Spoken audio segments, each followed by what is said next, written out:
P&O Cruises is about to restart cruising with their 143,000-ton Britannia, so I wanted to share some of the things that I loved most about this ship, as well as the one thing I really didn't.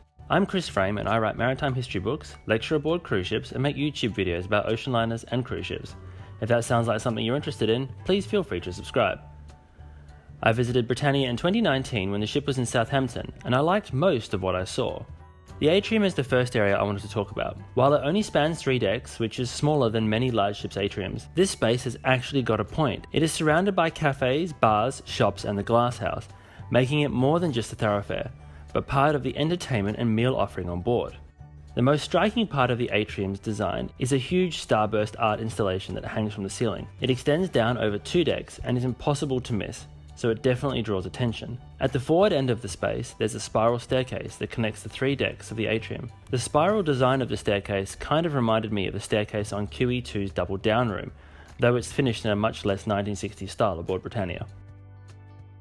Secondly, I really liked Britannia's 3 formal dining rooms. 2 of them in particular caught my eye, the Peninsular and the Oriental, the words that form the P and the O in P&O's name. The third is the Meridian, a name that comes from the first-class lounge aboard P&O's Canberra. Given my interest in maritime history, the use of these historic names makes me happy. And as there are 3 dining spaces, the rooms are all smaller than you might expect. But this creates an intimate feeling in each room, which is a good thing given the size and scope of the rest of the ship. Thirdly, Britannia's sports and sun decks have a lot of outdoor space for you to enjoy the sun, though when I was aboard there wasn't any sunshine to be seen. There's space for you to go for a jog, and heaps of deck chairs to lounge around on. The top decks have 3 reasonably sized swimming pools, as well as 1 tiny plunge pool at the back. Is this a swimming pool or a bathtub? Let me know what you think in the comments below. There are also heated whirlpool spas, which is probably a good thing given how cold the UK can be.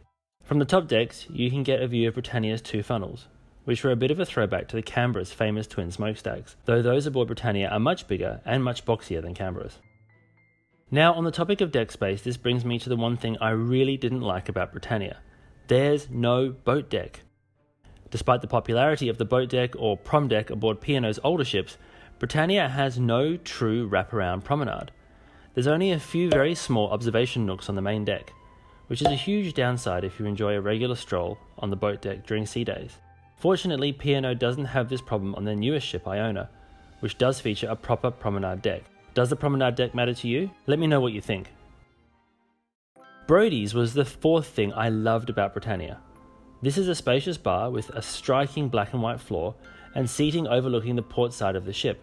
But it's the name of this bar that caught my attention, as it pays tribute to one of P&O's founders, Brodie McGhie Wilcox. Brodie Wilcox teamed up with Arthur Anderson in the 19th century to create the shipping company Wilcox & Anderson Co. Under the direction of the two, the company grew to become P&O, one of the largest and most influential shipping lines in the world. And I mean that literally.